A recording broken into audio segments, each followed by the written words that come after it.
the blessing and the joy of actually connecting with you, because for me, there were so many different things where it just clicked and it made sense. I just needed somebody. I was right at that end where I needed a little bit of a nudge. So to answer that question on what I was in denial on, that's a toughie. I know, Can I tell you one of my memories? Please, because like I said, we covered so much. Sometimes I get a little scattered. I remember when I bring up, especially about shame and denial itself, the self-victimizing portion of shame, how we choose our friends, our hobbies, our careers to victimize ourselves. Okay. And I remember, and when I talk about denial, let's see if I can do it. You would do this. You go, I can't twist my face like you did, but you do this, and you kind of, one eye goes up, and you go, I'm going to have to think about that. And, you get quizzical and go, I'm going to have to think about that. Those two concepts, for people to wrap their heads around, that if I picked a spouse who's cheating on me, I picked it. Mm-hmm.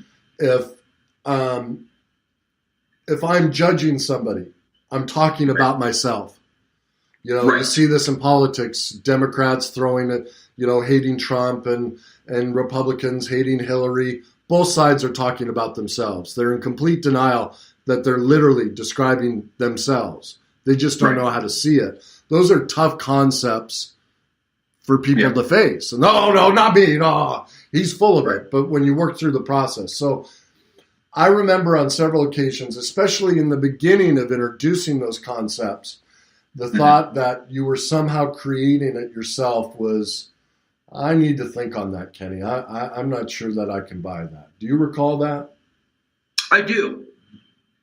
And that it's interesting because I use the word feel now in replacement of think probably 80% of the time. So you're right. At that time, I had to think about what I'm in denial about. And I do acknowledge the fact that there was things like I was in denial of the fact that, there was such a point to where I took on the fact that I really convinced myself that everything that was happening to me was because of me. Yeah. So to me, that was the biggest denial right there. And I thought to myself, well, no, that's correct. Because when I'm positive and I put good things out, good things happen, right? It's that whole law of reciprocity. Yeah. And so if I put out negative, then that's why negative happens. What I realized is that when I put out positive, it really didn't change much. And when I put out no negative, or at least I thought, right, didn't feel, that it got worse. So what I realized at that time was, perhaps the denial that I had is that, I really felt like I was in control of all this. Once I realized I wasn't in control of all of it, I felt better, right? I realized that there was more contributing factors involved. One of the things I also learned from you was, and I take it in two different contexts, that when you're dealing with emotions or feelings that you have, to let it come, right? You talk about that. But I take the other side of that is that to let things, just take a deep breath. Don't try and force stuff to happen. Just let it come, right? Let things come out as they will. Once I did that, it really was helpful. I think I want to talk about how all this relates back into work, career, performance, right? The reality of what you do, right? So we talked about this, and I agree with you at the time, that typically when people are, and no derogatory or negativity meant towards it at all, a little disclaimer, people that are in sales, they actually, they're in sales, pretty much because, of maybe their background and it fits them. You talk about real estate agents, nothing negative in my mind. It's just about the makeup of it, right? So the beauty of it is that I actually, where it relays back into work, is that all these things that were happening, and I got to the point to where I'm like, I don't know I've lost the ability to manage these things. I was not doing well at work. It was overwhelming me. As far as my focus, it wasn't, I was noticing that I just wasn't able to follow through on basic tasks. I was having a hard time communicating things that were very important for my clients. I do digital and online marketing, right? So I'm a media consultant. And at the end of the day, the things that I do help businesses grow. It's the other end of the spectrum. So I started to feel guilt and shame and anger because I'm like, I'm stuck and I'm not able to do these things. So that's where it bled over from the personal end of it into work. Not the minute, but as we started to go through and work the process in our sessions, and then also from, of course, reading the book and listening to the book and things of that nature. And just in general, I'm a rare bird in the sense that you and I are friends. I see you every week. We talk, right? We're part of this. So I have a different relationship with you. But what I found is that my career and performance changed once I cleared out all of these things and got myself aligned that we've been talking about. Go figure. My performance went up. Yeah. My activity with my clientele as far as getting things done for them, as far as what was in their best interests, went up, right? And with performance and client retention and things of that nature and good things happening for them, more good things are happening for me. And at the end of the day, you know what that means, folks? That means that, hey, sometimes you make a little more money, and that's great for everything. That's great energy. But at the end of the day, it's not about the money. It's about being able to do my duty, what I'm here for. And what I'm here for is to help people, and I do it through digital marketing. When I had those, you can't help other people until you can help yourself. Right. That's the biggest misnomer. Everyone's, gotta do everything for everybody. Well, if you don't know how to take care of and love yourself, you can't take care of and love others. Right. And I think that people think doing work on yourself and this kind of stuff is selfish, but it's the exact opposite. And until I can heal me, I can't help you. That was another thing I realized too, was that I always felt guilty and that I felt selfish that I was, I was doing this for it was just a ripping effect. And one of the things I realized when we were working through the process was, I'm not going to feel guilty about this. If I don't take care of me, who's going to take care of me? I have to, in order for me to be the best that I can be, I've got to love myself. Doing mirror work, which I was already accustomed to, but really doing it and letting the emotions flow. Again, it's a very personal, private thing, right? Yeah. But you make yourself laugh and you see. And there was a point there I was questioning if I was okay. Do you remember that from our sessions? Yeah. Right? I would sit there in front of the mirror and go, "You're okay, Drew. You're okay." Yeah. And even now, as I say that, you can see it in my face. You're okay. Like, you're okay, buddy. When deep down you're like, yeah, what you're actually saying is you're not okay, but you need to convince yourself that you're okay. That's not okay. But see what that does is, and that's the value of mirror work, is you can't hide from yourself. Mm-mm. You sit there and you recognize, I don't feel okay, and what am I going to do about it? I can't deny it.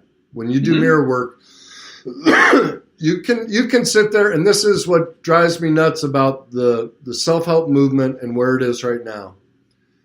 It's all flowery buzzwords and positive memes and silly superficial stories because we don't want to deal with that. Mm-hmm. We don't want to look in the mirror and recognize I don't feel okay. Nobody wants to go there. And that's why things are getting worse, not better, because we're staying at this very superficial, cover it all with something nice and flowery and be positive, yet we look in the mirror and deep down try and say I'm okay, and we don't feel it.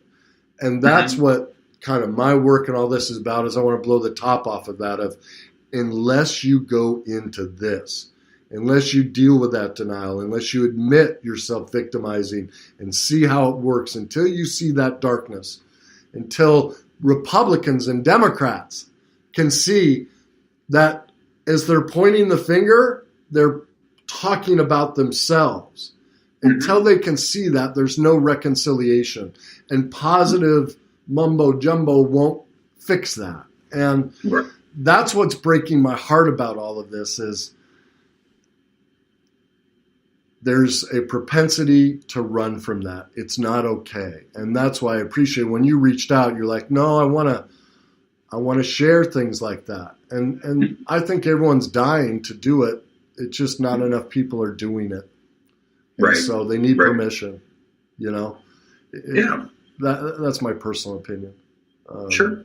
So I want to ask, I always end the show with one question that I really like. And Drew, I appreciate you being on and being vulnerable with, you know, all that you've been through and the process as it was for you. And letting people know it's okay to do mirror work and recognize I'm not okay at times. But the final question I always like to ask is, what's the best day of your life?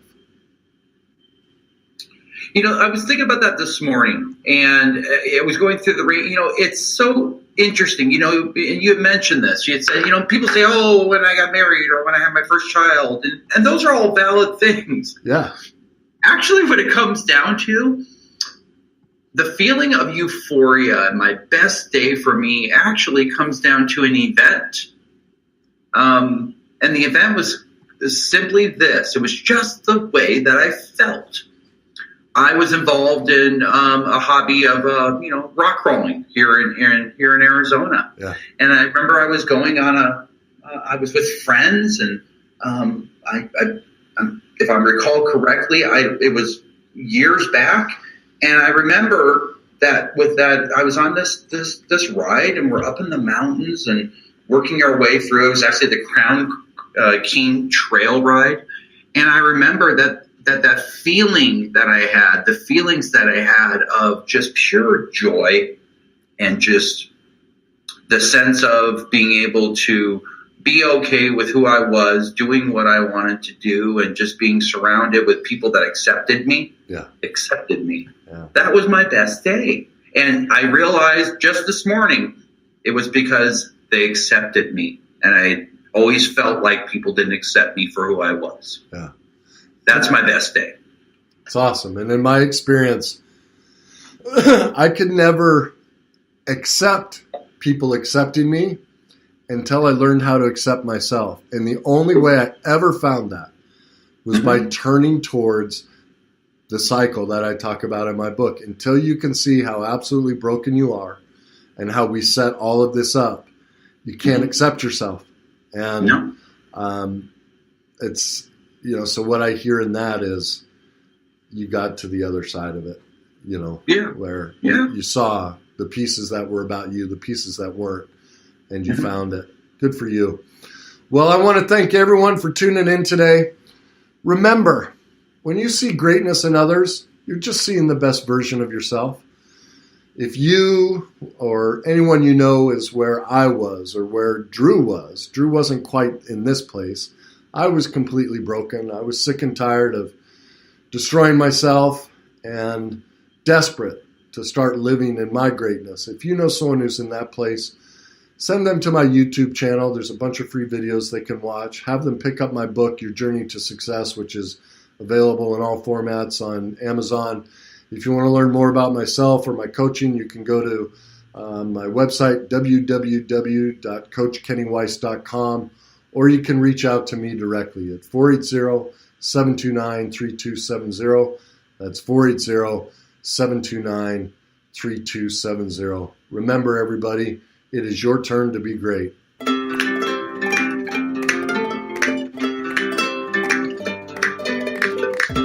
I can do anything.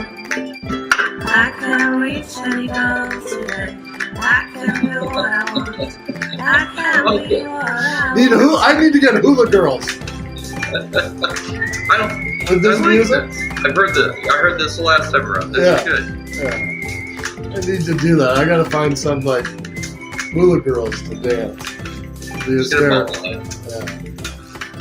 Big smiles. Have a great day. Fire Radio.